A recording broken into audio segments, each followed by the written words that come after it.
But today was also about Donald Trump's economic speech, and we watched a lot of it. And I would dare any of you to listen to his answer on childcare and tell me what the hell he was talking about. If you win in November, can you commit to prioritizing legislation to make childcare affordable? And if so, what specific piece of legislation will you advance? Well, I would do that, and we're sitting down. I was somebody, we had Senator Marco Rubio, and my daughter Ivanka was so impactful on that issue. It's a very important issue. But I think when you talk about the kind of numbers that I'm talking about, that, because look, child care is child care. It's something, you have to have it. In this country, you have to have it.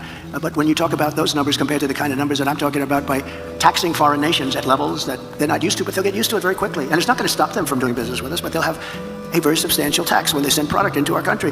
Those numbers are so much bigger than any numbers that we're talking about, including childcare, that it's going to take care. We're going to have, I look forward to having no deficits within a fairly short period of time, coupled with the reductions that I told you about on waste and fraud and all of the other things that are going on in our country, because I have to stay with childcare. I want to stay with childcare, but those numbers are small relative to the kind of economic numbers that I'm talking about, including growth, but growth also headed up by what the plan is that I just told you about. We're going to be taking in trillions of dollars, and as much as childcare is talked about as being expensive, it's relatively speaking not very expensive compared to the kind of numbers we'll be taking in. We're going to make this into an incredible country that can afford to take care of its people, and then we'll worry about the rest of the world. Let's help other people. But we're going to take care of our country first. This is about America first. It's about make America great again. We have to do it because right now we're a failing nation. So we'll take care of it. Thank you. It was one of the more incoherent things I've ever heard. He thinks tariffs are going to pay for everything. We know that they're a tax on the consumer.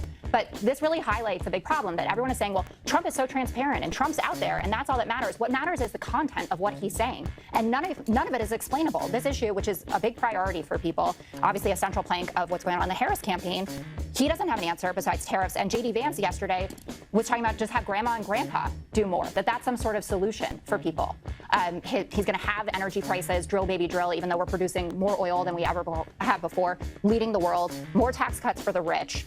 And tariffs are the only way that we're going to be paying for it. I think tariffs are designed to punish countries who subsidize their products. But they don't work that way. And no, for specific countries they do. Look, I know. You know what? I know tariffs. I've dated tariffs.